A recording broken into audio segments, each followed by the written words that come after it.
Iya, oke gitu ya. Oke, dari Mbak Gita Hastarika.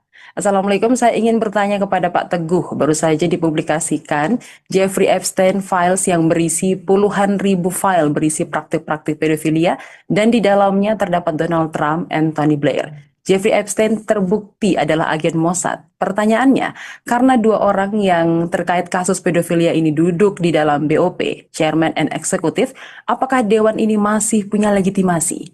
Wajarnya dewan ini dianulir keberadaannya karena orang-orang di baliknya sedang tersangkut kasus luar biasa. Thanks. Baik, langsung kepada Bung Teguh Santosa. Silakan.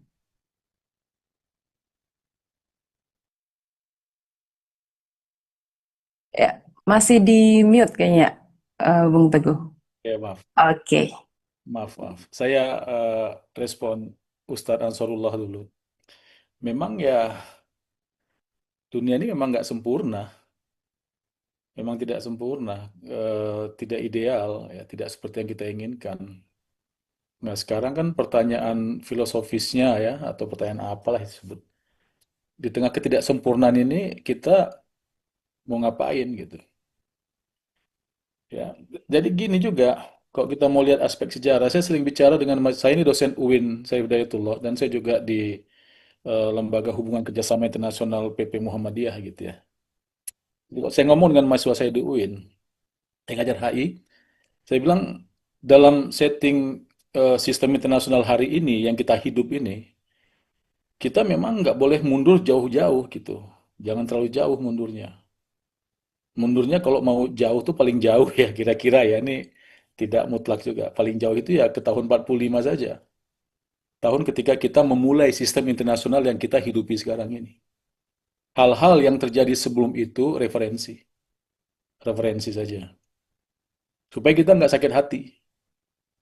Gitu ya. Jadi kalau kita bicara mengapa misalnya Palestina tidak dilibatkan sejak awal, kita sama-sama tahu posisi Palestina itu dalam teater Perang Dunia Kedua ada bersama Jerman, ada bersama Nazi. Jadi kalau kita sama-sama ingat Perang Dunia Pertama, Turki Utsmaniyah bertempur dengan negara-negara Austro-Hungaria, dengan Austro-Hungaria bertempur dengan negara kerajaan-kerajaan lain di Eropa dan kemudian kalah dan dampaknya adalah Turki Utsmaniyah kehilangan sebagian besar dari wilayah termasuk yang sedang kita bicarakan ini Palestina ini. Itu sebabnya ketika Perang Dunia Kedua terjadi,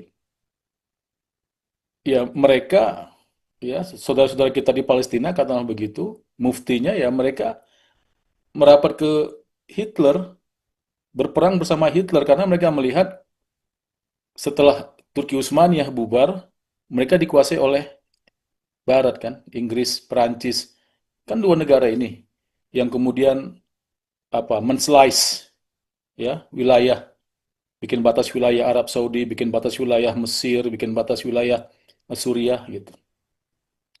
Makanya saya juga sering mengatakan bahwa Tuhan itu menciptakan bumi, ya, menyebut bangsa-bangsa di dalam kitab suci, tapi nggak pernah menyebutkan negara dalam konteks yang kita pahami ini. Betul.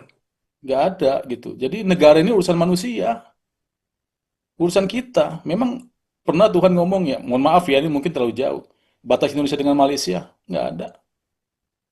Kolonial lah yang membentuk mana Indonesia, yang membentuk mana Malaysia gitu kira-kira. Ada hal-hal lain yang kemudian kita perdebatkan. Jadi saya sih ini tidak mau terlalu jauh kita mundur ke belakang. Makanya kan kira ada Yahudi, ada Israel, ada Zionism. Udah kalau saya sih simplifikasi saya tiga itu aja. Ada agama Yahudi terlepas ini dipalsukan atau tidak seperti agama yang lain kita anggap gitu ya. Terlepas dari itu ya udah nih agama Yahudi. Ada kitabnya, Ahlul Kitab katanya. Ada negara Israel sebagai sebuah kesepakatan internasional hari itu. Apapun motifnya Eropa hendak mengusir orang-orang Yahudi yang menjadi masalah bagi mereka ditempatkan di Kanaan situ misalnya. Dibikinlah itu negara buat mengeksklud orang-orang itu kan gitu. Kemudian ada Zionism yang sekarang kita sedang bicarakan ini sebetulnya kan, yang punya mimpi membuat Israel raya itu kan gitu. Jadi maksud saya kita kita lokalisir aja diskusinya. Ya, jadi barangkali itu mengapa Palestina tidak dilibatkan karena dilihat dia sebagai bagian dari pihak yang kalah dalam Perang Dunia Kedua. Maka kita sering lihat kok foto-foto itu, foto-foto kuno itu kita sering lihat nanti ada milisi, ada tentara menggunakan jubah tentara Jerman, Nazi Jerman sholat gitu, sholat jemaah. Nah itu dia saudara-saudara kita di Palestina, karena mereka merasa hari ini mereka harus berteman dengan Jerman, siapapun pemimpin Jerman, untuk mengusir orang-orang Barat yang Inggris Prancis yang menguasai tanah suci gitu. Nah, soal two state solution memang tidak ada penegasan sama sekali dari pemerintah. Tapi lagi-lagi gini, Ansarullah, saya juga tidak hendak membela Donald Trump ya. Siapa pula dia saya bela dia bikin banyak masalah. Saya sering mengatakan Donald Trump ini adalah presiden terbaik Amerika Serikat untuk Cina karena dengan dipimpin oleh Donald Trump ini upaya Cina mengalahkan Amerika Serikat itu jadi jauh lebih mudah gitu. Karena Donald Trump punya kecenderungan untuk bermusuhan dengan banyak negara, termasuk teman-teman tradisionalnya. Jadi saya sering mengatakan begitu. Nah, tapi khusus untuk yang sedang kita bicarakan ini, di dalam comprehensive plan yang dia tulis 20 butir itu, dan itu kemudian diadopsi oleh PBB, Dewan Keamanan PBB yang tidak sempurna, ya. Di dalam comprehensive plan itu, dia berkali-kali menyebutkan kata Palestina. Tadi, Board of Peace ini bukan institusi eksekusi, yang namanya dewan. Nah, institusi eksekusi, institusi pemerintahannya itu, dia sudah sebutkan, adalah ahli-ahli Palestina yang apolitis istilahnya. Kenapa dia sebut apolitis? Supaya tidak diwarnai dengan, karena Hamas kan masih dianggap kelompok teroris oleh mereka.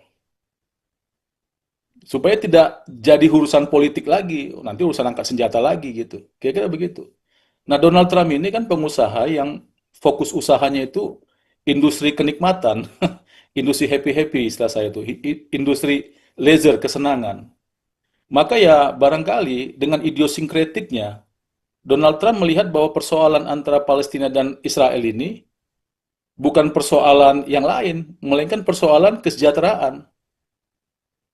Maka penyelesaian yang dia gunakan itu ya penyelesaian membangun kota, membangun instrumen, infrastruktur kota untuk menciptakan apa namanya kesejahteraan menurut dia gitu. Itu sih menurut tafsir saya ya. Apakah eh, kita suka tidak suka dengan Donald Trump ya udah saya kira kok kita survei di ruangan ini 900% kayaknya nggak suka Donald Trump. Saya nomor satu ya. Tapi kan ketidaksempurnaan ini kita juga perlu melihat sudut-sudut yang barangkali bisa dimanfaatkan. Karena kan tadi kita tidak mau sampai saya nggak tahu apa janji Tuhan dalam kitab suci tentang Palestina ini ketika kiamat. Apa katanya? Apa kita mau menunggu itu? Saya Mhm. sih tidak berharap saya akan menemui kiamat ya. Saya nggak bisa bayangkan sadisnya kiamat itu. Jadi saya sih berharap saya meninggalkan dunia ini sebelum kiamat. Jadi ya saya nggak mau nunggu apapun katanya itu. Nanti silakan teman-teman yang lebih memahami kitab suci yang menguji soal ini gitu. Jadi saya tetap melihat bahwa kita memang hidup di tengah absurditas ya. Tetapi kan kita tetap harus action. Nah, tadi sudah disampaikan oleh Bung Rifa.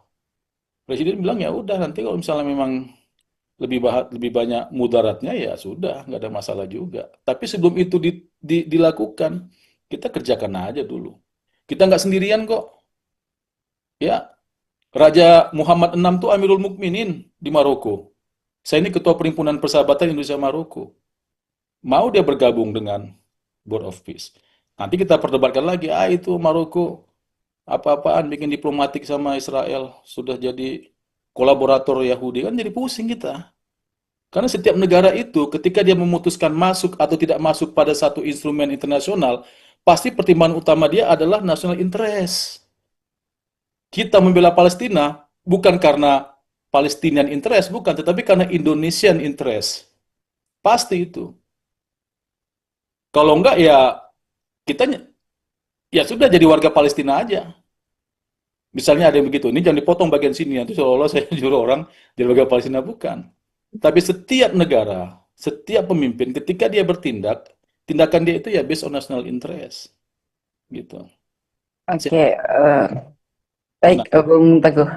untuk Mbak Gita, Ya, ya saya pikir apapun yang terjadi dengan mereka di masa lalu, termasuk apa yang dirilis dalam dokumennya almarhum Epstein ini, ya nggak ada kaitannya dengan Board of Peace saya kira ya. Tidak akan membuat Board of Peace itu jadinya jadi lebih baik atau jadi lebih buruk. Ya Board of Peace nanti masih kita tunggu-tunggu kok gitu. Kalau menurut saya nggak ada kaitannya ini. oke, baik, Bung Teguh Santosa. Semoga terjawab ya. Selanjutnya ini ada pertanyaan lagi nih, mungkin bisa kepada Dr. Teguh Santosa juga nih. Jadi bisa langsung dijawab ya. Sejak kapan dunia melihat Zionis Israel mematuhi resolusi PBB, resolusi Dewan Keamanan PBB? Masyarakat sipil dibantai, tidak memilih anak-anak dan wanita. Itu kita baca. Bukankah selama ini pemerintah Amerika Serikat yang menyokong dan mensuplai senjata ke Zionis Yahudi untuk membunuh bangsa Palestina? Apakah masih bisa percaya kepada Donald Trump, pemerintah Amerika Serikat dengan board of peace ya? Sedikit Ya, tidaknya tadi sudah terjawab sedikit ya, atau mungkin bisa di spesifik di kepada Ustadz Komarudin di Ambon. ya Ustaz Komarudin Jambon, terima kasih. Saya kira saya sama seperti Anda. Ya, ya Israel ini nggak bisa dipercaya begitu. Gitu. Kok saya sih begitu. Cuma kan pilihan kita sekarang ini tadi. Ini aja buktinya kita peduli kan. Kita Hmm. berdiskusi malam ini saja memperlihatkan bahwa kita sebetulnya tidak mau menunggu sampai akhir dunia gitu. Kita mau melakukan sesuatu. Jadi saya pikir tidak. Tadi saya bilang ya, ada fragmentasi di setiap negara itu. Di setiap elit negara itu ada fragmentasi. Ya, Eh, ada orang-orang. Ya, terus tadi saya katakan ya. Siapa namanya? Isaac Herzog itu juga orang yang sebetulnya lebih moderat, ya, lebih moderat. Dia dari Partai Buruh barangkali sedikit sedikit mewarnai gitu.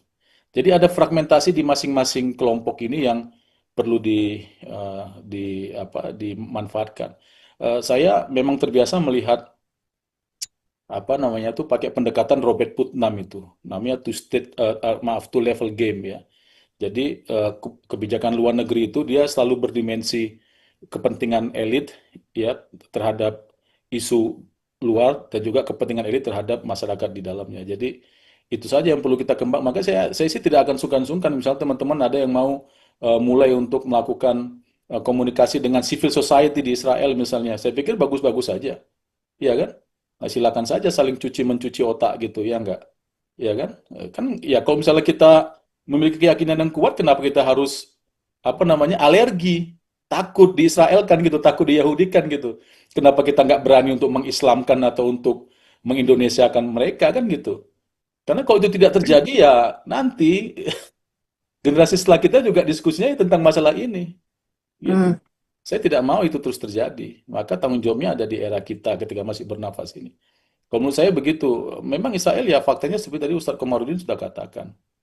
Dan apa namanya sistem internasional yang kita hidupi ini ya memang bukan kita pemenangnya, bukan kita pemenangnya.